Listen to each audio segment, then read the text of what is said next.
Hey, in this video, I'm briefly going to be talking about Karl Marx's understanding of alienation and how he thinks that under capitalism and under regimes of private property, our labor is inherently a form of alienation. And as we'll see later, Marx also thinks that labor in capitalist systems and under regimes of private property is also inevitably it ends up being a form of exploitation as well, where another individual profits more from our labor or gains more from our labor than we do. Okay, now if it's no secret about Karl Marx was a staunch critic of both capitalism and private property, but these two things, at least in principle, can be separated from each other. So there's a sense of private property within feudalism, but feudalism and capitalism are not the same thing. Okay, so clearly, uh, under feudalism, those that owned property, those that owned estates and land, and then had tenant workers and tenant farmers working that land for the lord of that given estate, or whoever was in charge of that estate.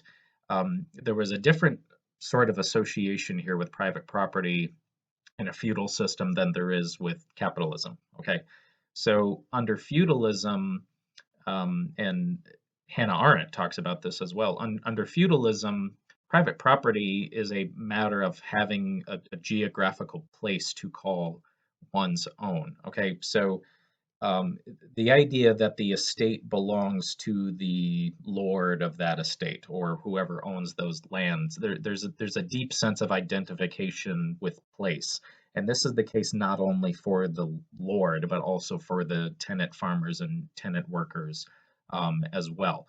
So in one respect, the tenant workers and the tenant farmers are both the Lord's responsibility, and the Lord does have some kind of ownership, if you will, over those lords, over over the serfs, over the tenant farmers and tenant workers. However, under feudalism, the purpose of the Lord having ownership of a land, I mean, it's based on inheritance, but it's not capital. The difference here is that capital is something that is used for the sake of profit. All right, under feudalism, private parcels of land were designed for consumption of resources.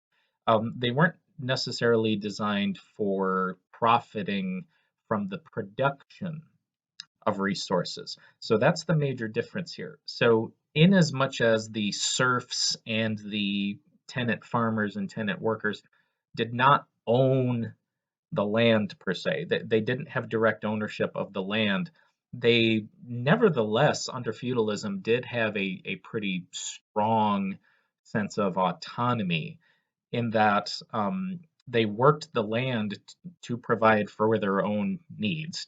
So tenant farmers and tenant workers, did they produce for the estate? Sure, they did. But they also produced for themselves. They fed themselves off of the land. So it wasn't a matter of tenant farmers and serfs and workers working the land, giving what they worked to the Lord, and then the Lord, in some sense, compensating them for their work. No, the tenant farmers and serfs and workers, they work the land, they take from the land whatever they need, and in return, the Lord offers them place. The Lord offers them a home. The Lord offers them the stability of a social political reality, a boundary to call their own here. Okay, under capitalism, it's different. Under capitalism, the worker works, produces for the sake of driving up profits for the organization or business or corporation of whoever owns it. Okay, so in that regard, then under capitalism, the workers and the producers are actually in some ways less autonomous than they are in a sort of feudal system. So, in as much as feudalism looks like a form of bondage, and to a large extent, We're clearly not as free as we could be under feudalism, but we're also, Karl Marx will say, we're also clearly not as free as we could be under capitalism. Why? Because under capitalism, unless you're one of the capitalists, unless you are one of the individuals who owns private property, and for Karl Marx under capitalism, private property is associated with possessing the means of production. Okay, so in a capitalist system, specifically with rapid industrialization and things like that, if you're a capitalist, you own private property, you own capital, you have enough wherewithal to actually increase profits, not for your workers, but for yourself. You own the means of production. So the capitalists are the ones that own the means of production. The worker has to produce um, for their very survival in society. Okay, so the workers, the producers, they produce for the capitalists. They produce for the business owners, the factory owners, the individuals that own the farms and things like this. And then they are compensated in return. But this is the deep problem. The deep problem is that it's abundantly clear that what the capitalists get from the workers is more than what the workers get from the capitalist, right? So um, if you're working for a business owner, the business owner is profiting more from your labor than you are profiting from your labor. Now, why do we know that this is the case? We know that this is the case because if this were not the case, you wouldn't have gotten hired in the first place.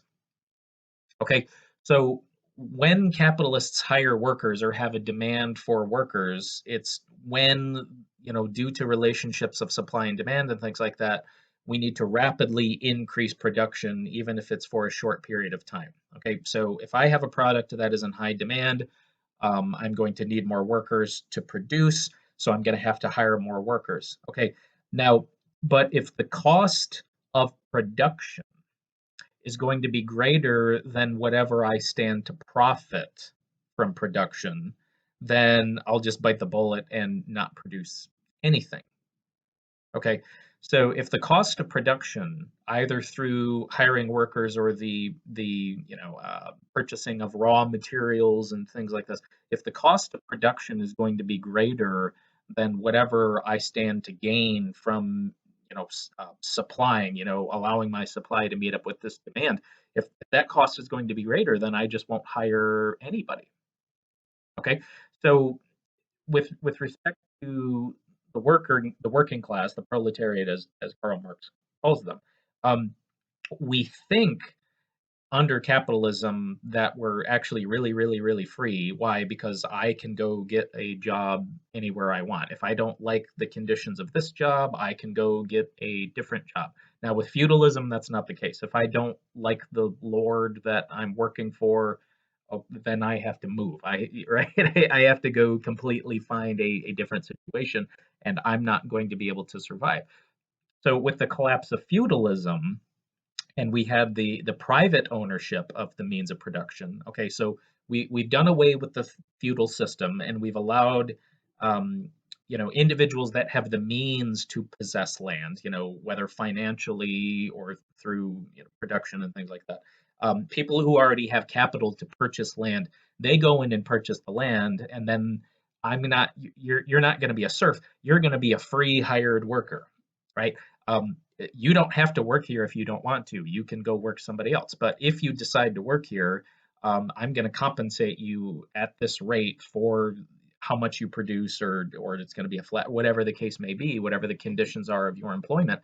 So under that system, you look like you're really free. You look like, um, yeah, I'm the one in control here. But Karl Marx thinks that this is part of the contradiction of capitalism. So we talk about a free market under capitalism, but it's only a free market for the capitalists. It's not a free market for the worker. Why? Because under capitalism, your labor is a prerequisite for your very survival.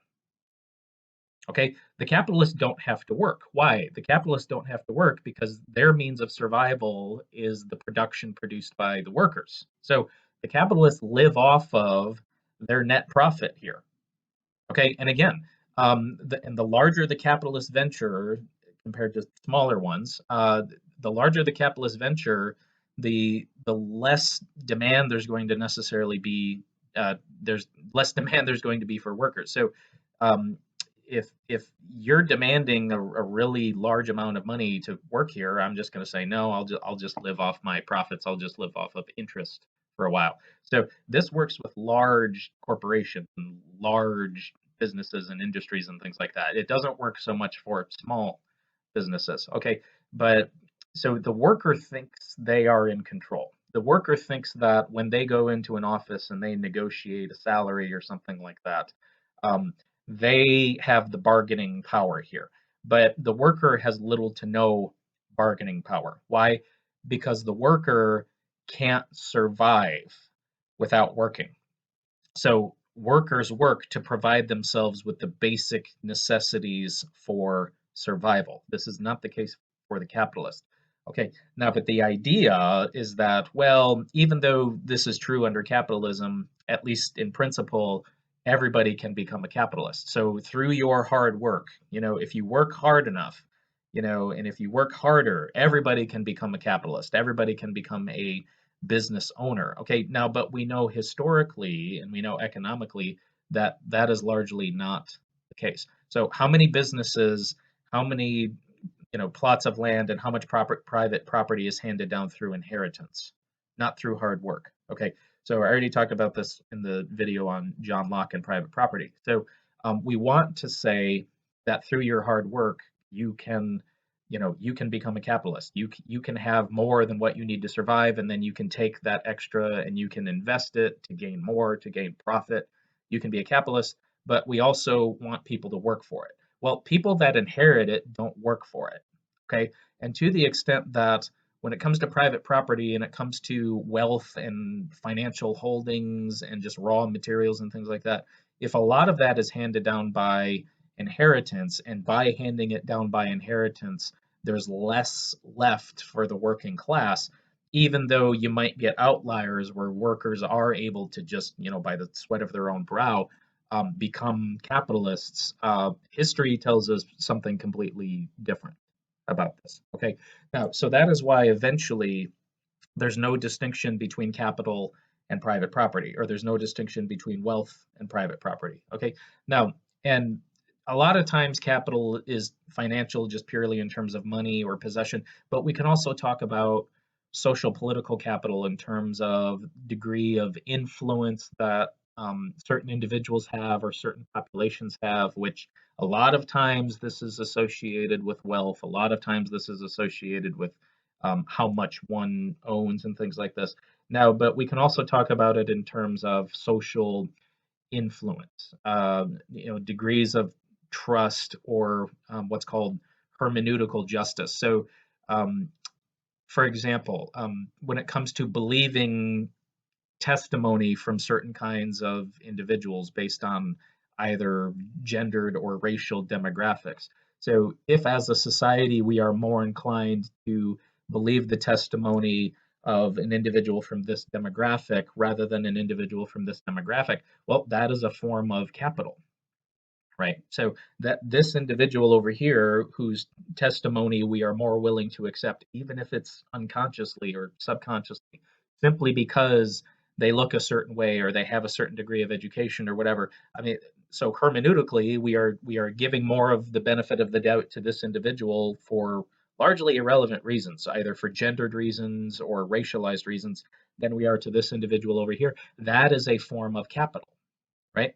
So the individual who has a lot of fans on Instagram has a little more social capital than somebody who doesn't have an Instagram. Why? Because they can influence people in a certain way. Okay, so capital in purely economic terms is just a form of wealth or means of investment that you may have to increase profits, but there's other forms of capital as well in terms of social influence and social power, and social privilege, right?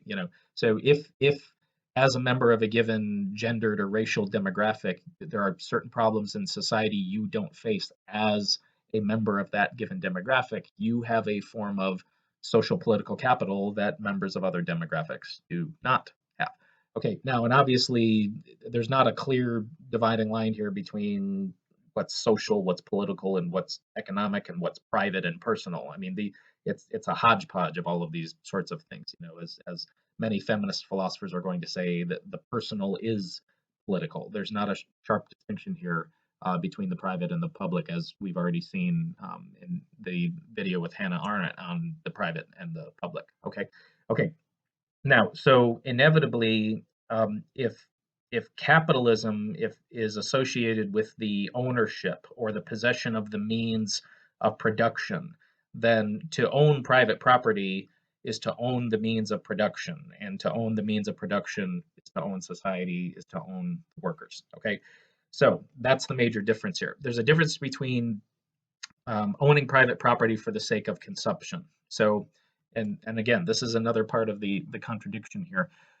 So remember that part of the justification for private property is that we are able to work land and use its resources for the sake of our own survival. So in the Lockean proviso, remember, even though the world is given to humanity in common, we are justified in appropriating land and resources for the sake of meeting our needs.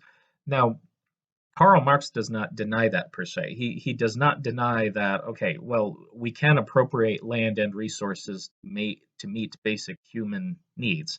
However, where he would disagree is with John Locke's discussion about how um, taking more land or more resources than technically what one needs for the sake of their own survival, and making the land productive for the sake of increasing profit. So remember, John Locke says that this is not wasteful in the same way that, growing too many apples and then a lot of those apples going to waste because either you can't sell them or you can't eat all of them. That is wasteful because you're taking a productive piece of land, or you're taking resources and you are wasting them. Now, but financial capital is not wasteful, says John Locke. Making the land profitable in terms of increasing one's holdings, the holdings that you are increasing, these will not go to waste here. So that's not wasteful, and hence that is why certain kinds of economic disparities and economic inequalities can be justified. Now, and in the long run here, the idea is that by certain individuals possessing more than others, that everybody actually stands to benefit from that. Okay, so Adam Smith, for example, the economist Adam Smith has this notion of what's known as the invisible hand. And the idea here is that if everybody is allowed, with in principle to pursue their own ends or to pursue their own desires or their own means, everybody stands to benefit from that. Everybody stands to benefit from the capitalists increasing their capital. Why? Because then they will have more that they can give to workers, or they can have more that they can give for those that produce for them. Okay, but the problem here is, even though it is true that under capitalism, the capitalists might have more possession that they could potentially give to workers or potentially give to those who produce, the lower classes and things like that. There's nothing in capitalism itself that mandates that those who own private property or those who own capital actually do that. Okay, so the idea that if the capitalists are allowed to increase their holdings, automatically everybody else stands to benefit from that. Well, that presupposes that capitalists will use what they have in that kind of way. But there's nothing within capitalism itself that mandates this, because again, in this relationship, the worker is entirely dependent upon what the capitalist decides to do with their holdings. Okay, so and we know this. There is nothing within capitalism and nothing within a free market which demands that you and I participate in that market, and on the assumption that we are capitalists. So what do I mean by that? Okay, so if I decide to build a business and I I'm making a certain profit or product. That product is in high demand. People want to buy it. I hire workers. I accumulate a lot of money. I invest that money, and everything is going upwards. Everything is going sky high. I'm hiring a lot of workers, and I'm paying them. I'm providing them with health insurance, things like that. Well, what if I just decide one day to sell my business,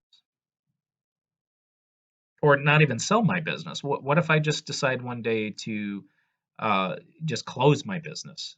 Well, but you're making all this money. I was like, yeah, but I'm kind of bored with it. I'm tired of making money. Well, but you just hired all these workers. Yeah, I know, but they'll find something else. I mean, is there anything under capitalism that demands that if I am producing that I continue to produce? No. I can close my business at any time for any reason that I see fit. I can sell my business. I can sell my holdings. I can retire. Okay? So you as the worker who works for me, you are entirely dependent upon me here. There's no demand here that I use my holdings to hire you. I can decide to hire people or to not hire people. If I decide to fire all of my workers and then live off of my interest or live off of my holdings for the rest of my life, if I decide to close my business and then squander all the wealth and capital that I have accumulated, I mean, that might not be the smartest thing for me to do, but is that something that I am well within my right to do under capitalism? Yeah, absolutely. Okay. So even though capitalists might be in a better position to use their holdings in a way that kind of benefits everybody in society. There's nothing within capitalism itself that demands this. Okay. Now, so if things are going well for me in my business, in some minimal sense, you stand to benefit from that. Why? Through some means of compensation. Now, but keep in mind, the rate that you are compensated for does not at all match up to the profit that I am getting. I'm getting much more profit by having you as a worker than the rate of compensation that you are getting as a worker. I mean, that's just the way it works here. Otherwise I wouldn't hire you at all. Okay, so you are compensated, but you're not given capital as a worker. You're not given capital as a worker. You're just given compensation in terms of what you need to survive. Okay, so what we do then is we actually set a price to your labor power, right? And this is one of the biggest problems. Under capitalism, labor is a commodity. And this is another part of the contradiction here. Another part of the contradiction of capitalism. So we've got the contradiction of private property, where it's a matter of, okay, so through my labor, I appropriate a piece of land, but then um, other people can appropriate land without labor. Okay, so if labor is important to appropriation, but individuals can have capital or holdings without labor, that's a contradiction. Okay, and secondly, under capitalism, labor is a commodity. Okay, now in one sense of a commodity is something that can be exchanged, whether it be certain kinds of goods or services can be exchanged. Financial holdings and wealth can be exchanged. It's a commodity. Okay. Now, but commodities have value to the extent that they are actually valued. I mean, so if I make a product that nobody in society wants, that's that as a commodity, it has little to no value whatsoever. I mean, we've all seen Antiques Roadshow. So you may bring in the most beautiful painting you've ever seen, but the price of the painting is not determined by its beauty, it's determined by who painted it. The price of the painting and the value of the painting in terms of a commodity is determined by whether or not it's actually desirable. If it's highly desirable, it's going to have a high price. If it's extremely rare and unique, it's going to have a high price. But it could be the most beautiful painting on the planet and still only be worth $10.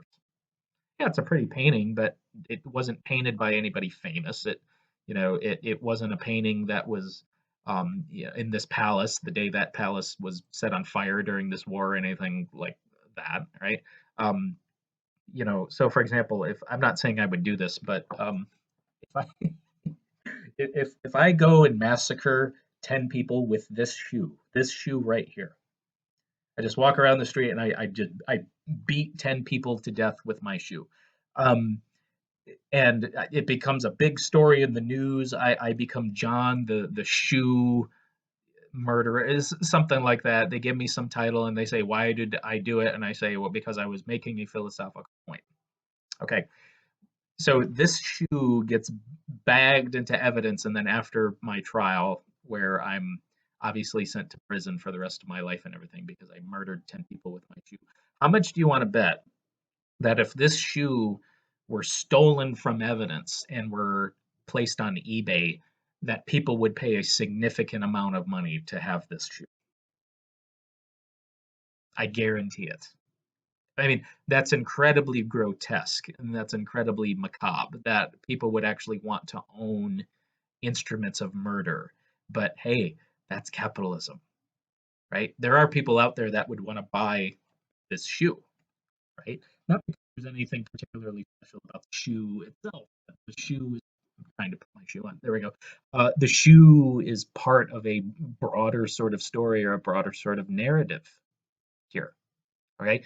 Now, but just as a shoe that hasn't been used in the massacre of 10 individuals, it's not a particularly good commodity. I could drop it off at Goodwill and somebody might buy my shoes, but once it's part of something like that, it has a broader appeal here. Okay, so under capitalism, your labor is a commodity, meaning that you are willing to, and you have to be willing. Why? Because it's a matter of your survival. You know, your labor is a prerequisite for your survival under capitalism. Um, you are trading your bodily energies and your very body itself for a rate of compensation. Okay, now, and this makes more sense in more industrialized contexts, which Karl Marx is working in, where we're talking about workers primarily being hard laborers. We're talking about individuals that work land that actually extend physical energy um, in terms of producing factory workers, assembly line workers, coal miners, these kinds of things, where you're not only extending energy, but you're extending energy in such a way that takes a physical toil upon you. Now, but we know psychologically and emotionally that labor and work and toil already takes a physical toll on us. I mean, so how many office workers who sit in a chair for 40 hours a week, how many of them have back problems? Think of high rates of obesity in the United States in particular, which is largely explained by our work habits. I mean, we're workaholics in the United States. We work, we get short lunch breaks if we get a lunch break at all. Um, we don't sleep well. We don't have time to exercise because we have concerns with all of these other sorts of things. Okay. And our labor can be exchanged or terminated for any reason whatsoever. I mean, my wages can be cut. Um, I'm in a position where if enrollment is down, I don't get offered classes, or if a full time faculty member, one of their classes gets canceled, they get to take one of my classes, no questions asked. I have no say in this. All right, so we are um, we're expendable in this respect as commodities. Okay, now, but the problem here, and again, this is part of the contradiction. So labor is commodified to the extent that it is given some sort of value in terms of, oh, well, you know, why should I hire you? What good will you do for me? But at the same time, commodities need to be freely exchanged by mutual parties. Okay, but in a capitalist system, it's not a mutual exchange by two sort of equally free or consenting parties. Why? Because if I didn't need this job, I wouldn't be interviewing for this job. If I didn't need this job, I wouldn't be interviewing for this job. So it's only because I need this job to pay the bills, to feed my family, to feed myself, to pay the mortgage, to meet my basic necessities that I am seeking out work. So the capitalist is the one that has all the power here and not the worker, right? Now, and it's because of all of this that we are led to this theme of alienation. So when Marx is talking about alienation here, it's all wrapped up in the extent to which our labor under capitalism and under regimes of private property becomes a commodity. It's objectified, you know, and we as individuals, as laborers, our physical bodies and our physical energies that we have the capacity to expand or to extend uh, themselves are commodified and objectified. So you are not as under capitalism as a worker, you are not treated as a who, you are treated as a what. You're not treated as subject, you are treated as object. So the very question, what do you bring to this position? Tell me why I should hire you. You as an individual are reduced to a set of skills. You as an individual are reduced to a cog in the machine. Okay. And that's an incredibly alienating sort of thing. So you're no longer a free individual, an autonomous individual who is a being of inherent moral worth and a being that's entitled to mutual respect. Um, you are a mere process in a means of production, and you can be replaced at any time. That's what it comes down to. This is incredibly alienating. Okay. Now, but in what sense is this sort of understanding of labor alienating? So alienation just refers to the objectification of our labor, since labor is a commodity. So when something is objectified, it becomes something external and wholly other. So the worker is alienated from their labor to the extent that their labor becomes something external to them. Now, but again, go back to original appropriation of land and resources in the Lockean proviso. So when we originally appropriate land and resources, we have a strong sense of attachment to the products of our labor. Why? Because those products of our labor are extensions of ourselves. When I take raw materials and I mix my labor into it, when I take raw materials and I mix my labor into it, um, that, the artifact that is produced or whatever it is that is produced becomes mine to the extent that it reflects me. Now, and there's something very beautiful about that, and for Karl Marx in particular, he thinks that the value of labor is in that creative free energy, that you express as a laborer. So we are inherently laborers. We would be laborers even if we didn't need to labor for a rate of compensation as a means of survival.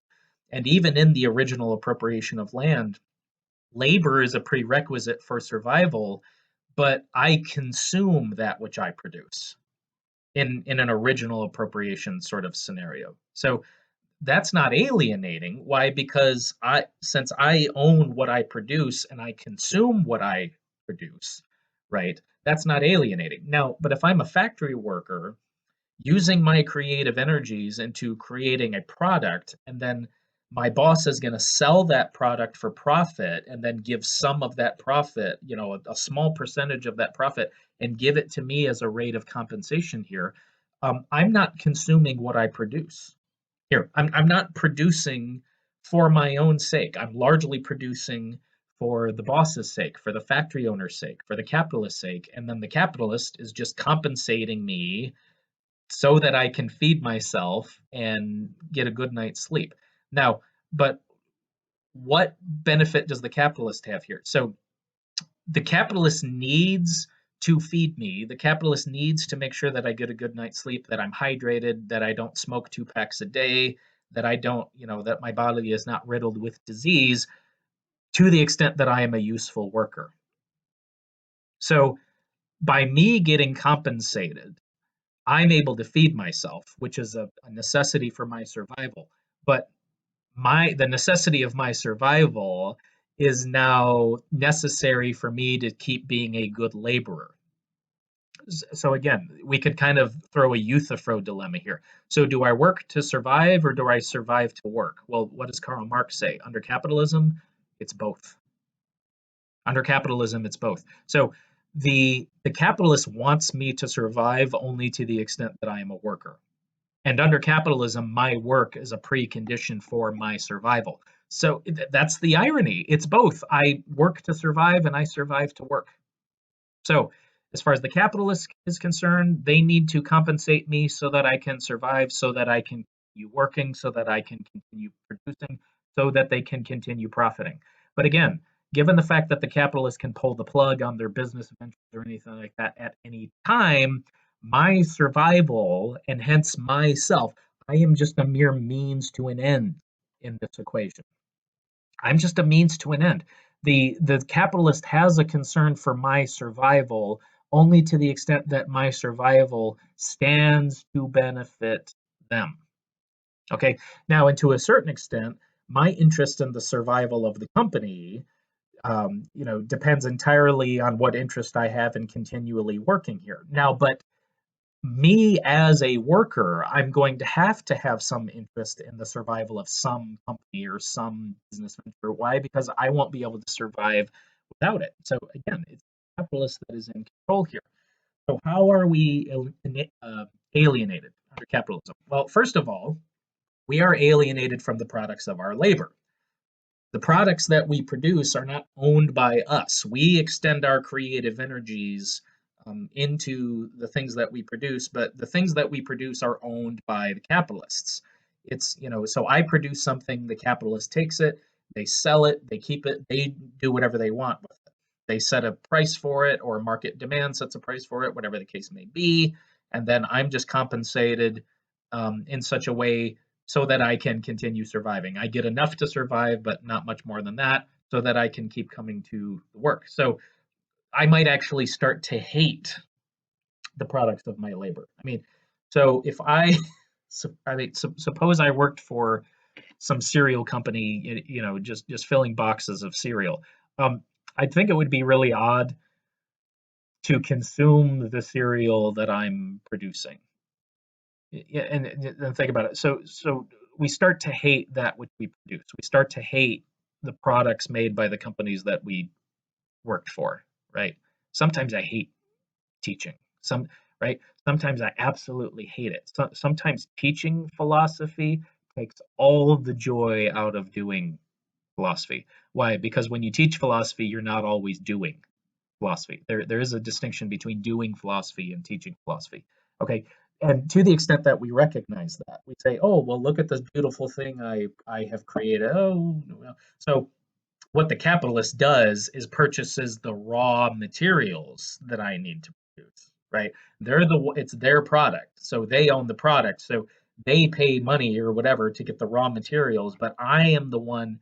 So that artifact, that new thing that has been created from raw materials, the capitalist provides the raw materials. I provide the creative energy and the creative power, but I don't own that which I put creative energy into.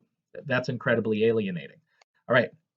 Now we are also alienated from the process of being engaged in labor. Okay. So again, for Karl Marx, the value of labor is just in the creative use of your energy. So laboring has inherent value, but under capitalism, labor only has value as a commodity. Now, but again, since I understand that under capitalism, my labor is a commodity, and labor is a means to survival, but it's a means to survival in sort of a synthetic way, not a natural way. It's not me working off of my land and then consuming what I produce. It's me producing for another individual and then being compensated for it. Um, Understanding that, you might stop and just ask yourself, what am I doing here? What am I doing here? I sit here all day producing, and why? Like, why am I even engaged in this activity? It's not enjoyable. Oh, because I have to. That's incredibly depressing. So Marx says, to the extent that we are alienated from the products of our labor, our the laboring process itself, the creative energies that we are using, which go into producing, we are alienated from that as well, because we understand that the creative energies that we are extending, they're not being extended to our own benefit. We understand that I, as worker, am not a purely creative individual. I, as worker, am a commodity. Okay, and then furthermore, we're alienated from our fellow workers. Why? We are inherently in competition with each other. So, and this is what's really sad about the entire equation. As a worker, I recognize that every other worker is in the same boat that I'm in.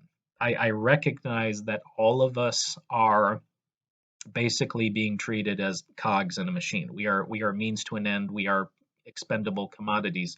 So I recognize that about myself. I recognize that about you, and yet I am still driven to produce more than you do, to the extent that rapid production is necessary. Okay, now, and workers are actually given minor incentives to actually do this. So, um, for example, I remember when I was in college, my senior year of college, I worked for the admissions department of my alma mater, Indiana Wesleyan University, and I was a telecounselor. So I was the annoying happy student which would call you during dinner to ask you if you were interested in applying to Indiana Wesleyan University. Okay, and I hated this job. It was a miserable experience. I got paid $6 an hour or something like that, but I needed the money. But I was just absolutely miserable. Um, when people that I called would um, ask honest questions about what I thought about the school, still felt this need to sell the product. So I'm being completely disingenuous here.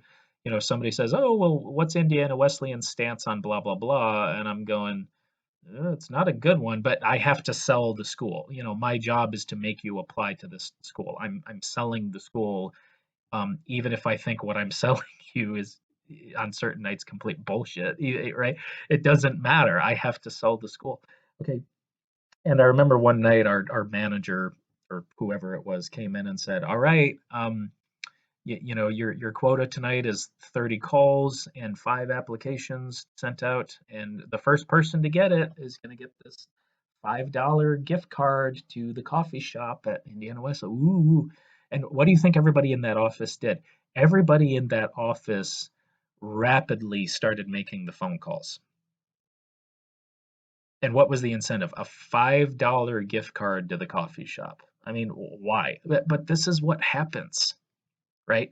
So, ooh, a prize. I just want to win. I just want to do better than everybody else does, because by doing better than everybody else does, I'll get a little bit more than what everybody else gets. And in some ways, and what will that mean? That will mean I'm one step closer to being one of the capitalists. But that's the carrot on the stick, right? So I'm sitting there just, with my headset on and my microphone for my phone, and I was just, you know, um, and the manager came out and noticed that I was just working at a normal pace. I wasn't furiously making phone calls and sending out information about the school. And they were like, "John, if you work harder, you'll get a $5 gift card." And I just said, "I don't care about getting a $5 gift card. That's not a good enough incentive for me to, go the extra mile. No, I'm going to do the bare necessity of what's actually required of me to get my paycheck. That's why I am here. That's all you require of me to get a paycheck, and I'm not going to extend my energy anything beyond what's necessary to be compensated." And the manager was kind of put off by that. I was like, "Well, that's not a very good attitude." And I said, "But having the right kind of attitude was not a precondition for getting this job. I'm selling the product. What more do you want from me?" "Well, you could do it a little more enthusiastically." Yeah, I could, but why should I? I'm not getting compensated for my enthusiasm. I'm getting compensated for going through this list. And I'm doing exactly what I'm getting compensated to do. So if you want me to do more than what I'm getting compensated to do, you got to compensate me more. That's how the arrangement works. I can so if you learn nothing else in this class, take this away. You can't be required to do more than what's required of you. In a professional context or whatever, if you're getting a rate of compensation to perform specific tasks and individuals are requiring you to go, well, maybe you can go the extra mile. Okay, well, yeah, maybe I could, but am I going to be compensated based on what I actually, the labor I actually extend? What am I actually getting compensated more for? So if you're in a job interview and you're given like the list of requirements for the job, and then somebody says, "Now, and of course you will be expected to go the extra mile sometime." Okay, then put that in the list of requirements. Okay, you don't get to say these are the conditions of your employment. This is what's actually required of you. in this job description, and then sort of ad hocly add in more requirements. That no, that's not how this is. So if I'm going to be expected to give 150%, whatever that means, then put that in the job description. Put that in the job requirements. Don't say you're required to give 100%, but then sometimes you'll be expected to give 150. Don't make that sort of comment off the cuff. Just put that in the job requirements. You are required to give 150%, right? So I told them is that I'm not being paid for my enthusiasm. I'm getting paid to sit here and make phone calls, and that's exactly what I'm doing. I'm sitting here making phone calls, and a $5 gift card is not a good enough incentive for me to do it a little more enthusiastically or a little more speedily. I don't care about getting a $5 gift card. I'm just here for my paycheck, right? Now, and as has already been discussed in the reading materials, there is a difference here between a job and a profession, obviously. So I was keenly aware of the fact that this was a job. This was not a profession. All right. I didn't take any pride or value or ultimate concern in doing what I was doing. I was just doing what was required of me, get my paycheck, get out of the office by 10 o'clock at night or whatever. All right. So we're alienated from our fellow workers because this drives competition between us. Now, but if I'm in competition with you, that competition is an adversarial kind of relationship. You know, that doesn't mean I'm going to harm you in any kind of way, but I inherently objectify you as somebody I am in competition with. Okay, so this understanding of alienation, it objectifies, I understand that I myself am being objectified, but I in the process am objectifying my other workers. Why? Because once again, I see you as a threat to my production. I see you as a threat of my labor. If you produce more than I will, then I'm going to be in trouble here. So this results in us sort of othering ourselves, our own labor, and the products of our labor. It also results in this otheringness of each other. You're not a person. You are a thing that I am in competition with. So you are reduced to your labor. You are reduced to the commodification of your labor by your fellow workers to the extent that by being in competition with each other, we objectify each other as other adversary, enemy, however you want to frame it. Right. And we are alienated from ourselves. Throughout all of this, we're reduced to mere producers and mere surviving things. We don't thrive, we don't live, we just survive. We work, we eat, we sleep, and we eat and we sleep so that we can get up in the morning and work, and we work so that we can eat and sleep. And that's the hedonic treadmill, right? That's how it works. Okay. And then in society, we are given sort of materialist incentives. Oh, if you work harder, you'll be able to buy that new car. You'll be able to get that $5 gift card to the coffee shop or whatever. And ooh, new couch, and ooh, new TV, and all those kinds of things. So we can afford the new iPhone, we can afford the new couch, we can afford the new TV, we can afford the new car. These just sort of cardinal wants and desires. But can we afford self-investment? Can we afford education? Can we afford health care? Can we afford um, those kinds of things? Can we afford investment with others? Can we afford to be more involved in the church? Can we be afford to be more involved in our community? No, we don't have time because we're working so much. I don't have time to invest in the lives of my children. I don't have time to invest in my own life to, pursue my own passions and things like that. Why? Because I have to work so hard just to survive. So I work to survive. I survive to work. Ugh, that's frustrating. Right. Okay. Now, so what are some potential problems here? Well, there are many, and as we'll see, Hannah Arendt she has staunch criticisms of Karl Marx's account here because Karl Marx thinks that our labor is essentially who we are. So rather than being active beings in Hannah Arendt's terms, we are just mere laborers. So, in as much as Karl Marx doesn't want us to be just mere workers or mere laborers, He takes our labor as sort of being the quintessential thing that makes us who we are. Okay, now this understanding of laboring and the being a producer, this does seem to make sense in, as I already mentioned, agricultural and industrial context, but to what extent does this mean in a 21st century context? So, as an adjunct philosophy professor, what am I actually producing here? I'm not producing grades. No. Um, what am I producing? What am I creating? So, what raw materials am I being provided with by my employers, and then I'm fashioning something that my employers have ownership or jurisdiction over. I mean, do my employers have ownership or jurisdiction over my instructional materials? No, they do not.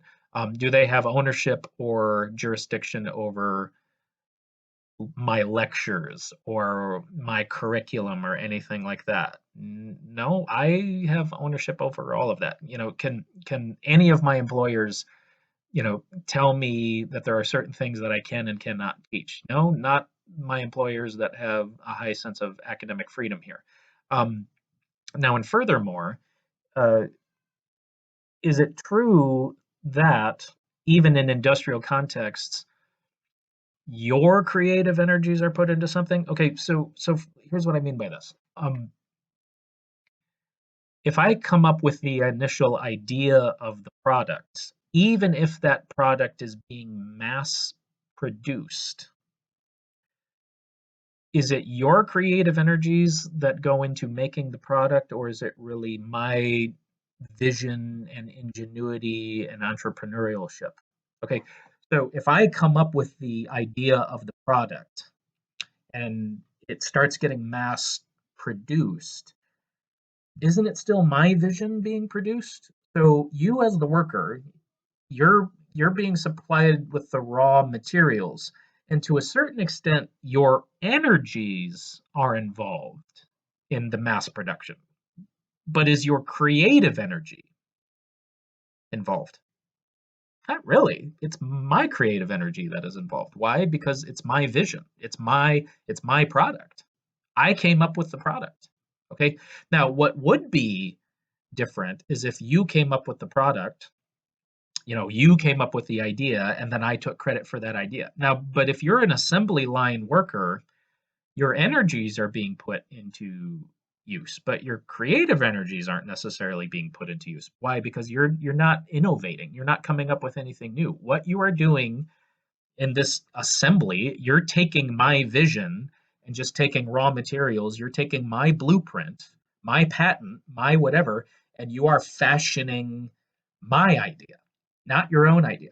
So your energies are being expended here, but your creative energies not so much. You're not doing anything new. Okay. So, and wouldn't it seem odd for you to take credit for my vision or my creative idea? So it's my creative idea. I give you the raw materials to assemble whatever that thing is or to produce whatever that thing is, but it's still my vision. So since I provide the vision and I provide the raw materials and I compensate you for your energies, how exactly is this sort of a form of exploitation here? So how exactly is your labor alienated when, in this regard, I'm not robbing you of your creative energies? Because it's not your creative energies which are involved here. It's your energies that are involved, but not your creative energies. It's my creative energies that are involved. Every time you produce something that I provide you the blueprint for, or you produce my vision, you produce my idea, right? It's my creative energies that are involved. And I'm sharing that creative energy, through making this product. Okay.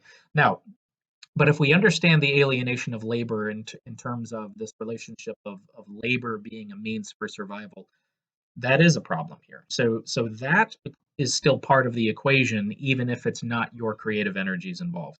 But to the extent that a lot of industries these days, due to technology and things like this, don't really involve creative energies or hard physical labor and those kinds of things, at least not in the same way that Karl Marx's day miners and sailors and factory workers, right? Those involved hard labor. But I mean, maybe there's no such thing as easy labor, maybe there isn't, but it's hard to understand the application here in terms of your body and your energies taking a physical toll on you through your work. Yeah, that certainly is the case, like I said, because even if you're sitting at a desk all day, that's still putting physical toil on your body, but not to the same extent that Karl Marx is talking about. So it's difficult to apply what Karl Marx is saying about labor and things like that, and about selling your body and selling your creative energies for the sake of your survival. Um, it's hard to apply that in a perfect kind of way in a 21st century context. Okay, so those are just some things to think about here. Okay, so this video is getting almost an hour long, so that sounds like a pretty good place to stop. And we will continue talking about the nature of exploitation and labor and freedom as we continue to get through Karl Marx and Hannah Arendt. All right, okay, I will see you all soon.